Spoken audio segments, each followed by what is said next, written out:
Fala pessoal, tudo bem? Ó, mais um vídeo hoje, esse tema aí da economia tá pegando, hein? Então espero que tá todo mundo gostando aí, eu espero que vocês compartilhem os vídeos. A ideia aqui é fazer um debate um pouco mais aprofundado sobre a situação econômica no Brasil, pegando a questão do teto de gastos, né, do Lula aí que foi aprovado nessa semana. E hoje eu tô aqui com mais uma conversa com o Thiago, né? O Thiago, ele é economista, inclusive uma correção, ele é formado na UERJ e não na UFRJ e tá fazendo o doutorado dele na UFRJ, né? Hoje a gente vai fazer um debate sobre a dívida pública, né? Sobre essa discussão que é colocada e que foi lançada aí por esse novo teto de gastos de controlar a dívida pública, de estabilizar a dívida pública. E aí eu vou trazer aqui para o debate, eu vou conversar com o Thiago sobre esse tema para ele poder explicar para vocês o que é isso, o que eles falam quando eles falam em estabilização da dívida pública, para a gente poder entender um pouco melhor essa situação. Seja bem-vindo de novo aí, Thiago. Tudo bem com você? Salve, Fred. Salve todo mundo que está assistindo a gente aí. Então, pessoal, vamos lá, vamos fazer mais um debate aí nessa tragédia nacional que está acontecendo, mais um capítulo, e vamos conversar. É isso aí, a nossa tragédia nacional, né? Gostei dessa denominação aí. Então, a primeira pergunta que eu vou te lançar, né? O governo fala muito em dívida, né? Vamos controlar a dívida, vamos estabilizar a razão dívida PIB, né? E aí eu queria te perguntar o que é isso, né? O que o governo quer dizer quando ele fala isso e qual que seria, né, a importância, se tá certo o jeito que eles estão falando, se não tá, e explica aí pra gente. Então, pessoal, esse é um debate curioso, né? E como a gente estava falando lá nos outros vídeos, ao longo de todo esse processo, sempre se teve uma preocupação muito grande com a dívida. Esse debate ele sempre é presente dentro de todas as reformas. Quando se criou o tripé macroeconômico, você vai ver os textos do Banco Central, você tinha a preocupação de equilibrar a razão dívida PIB. A mesma coisa acontece com o debate do arcabouço fiscal, quando a Dilma coloca o Joaquim Levy, políticas mais de austeridade, aí até agora no novo PEC dos gastos. Inclusive, depois o Fred vai colocar um pedacinho do texto que mostra novamente essa preocupação da dívida. Só que isso é um falso problema, e é um falso problema por duas dimensões. E aí vamos tentar tratar aqui. É um falso problema no primeiro sentido.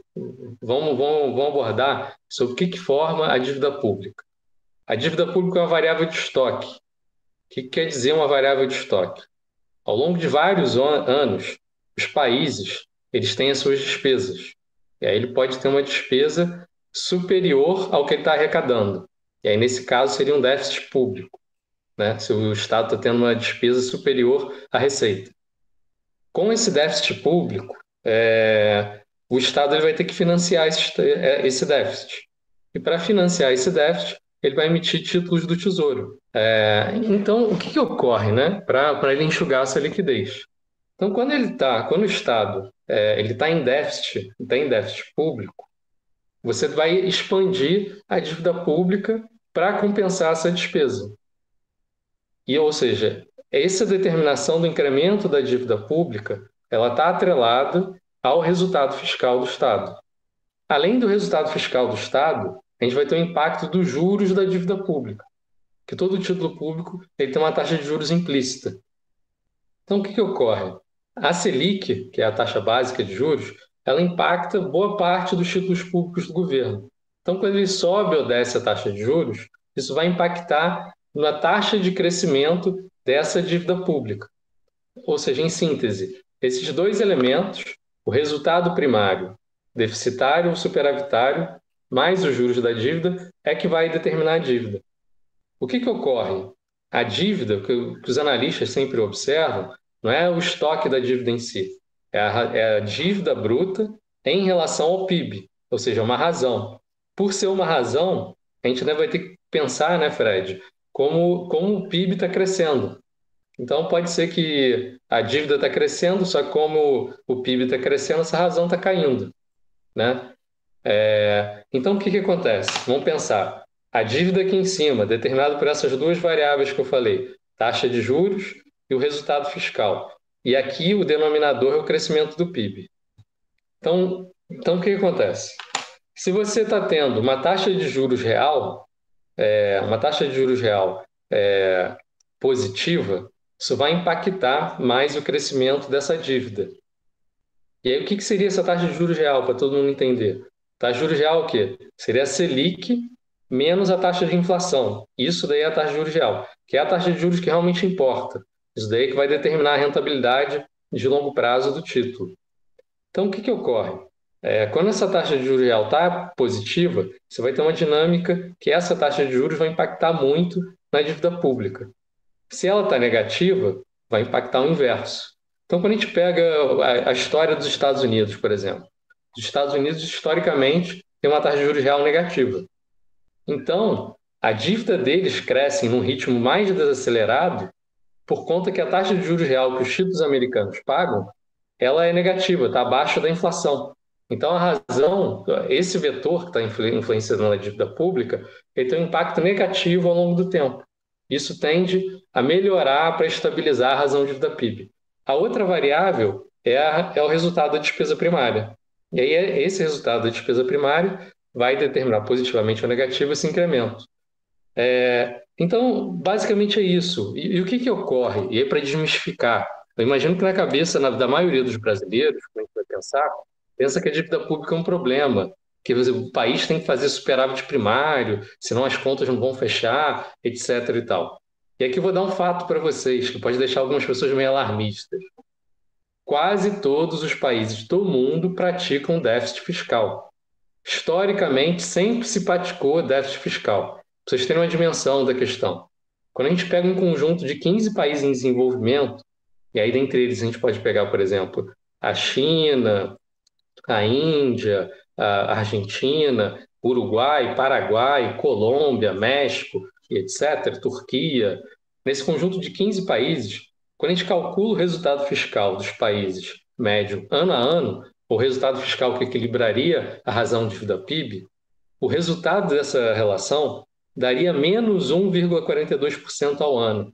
Ou seja, esses países poderiam praticar um déficit público no período entre 2000 e 2015 de menos 1,42% do PIB ao ano, sem que com isso não aumentaria a razão de dívida PIB. O caso brasileiro é muito particular. Olha, novamente a jabuticaba do Brasil. Como o Brasil pratica já há uns 30 anos o maior juro real do mundo e não tem paralelo com nenhum outro país o que a gente tem feito, para vocês terem dimensão, o Brasil, entre 2000 e 2015, para ele equilibrar essa razão de dívida PIB, ele precisava de um superávit da ordem de 4% do PIB. Agora entenda a magnitude dessa diferença.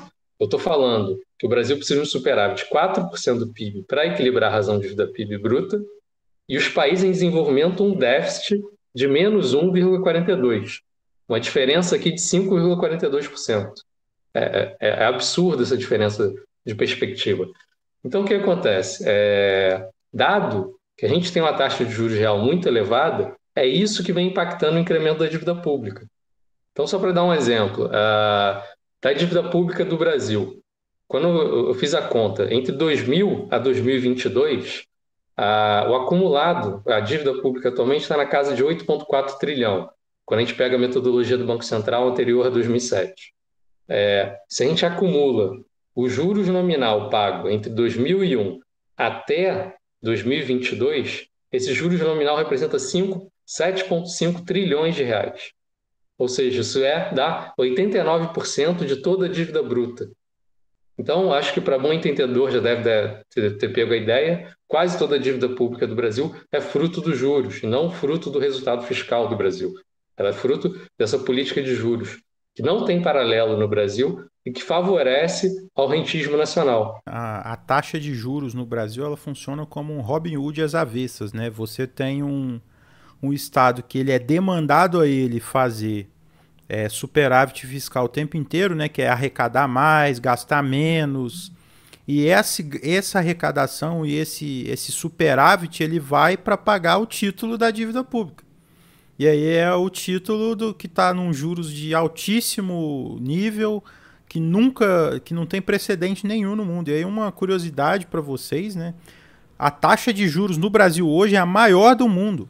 O Brasil, a taxa de juros no Brasil é maior que a da Rússia, que está em guerra. É um negócio assim que não tem precedente na história, assim, eu não consigo entender.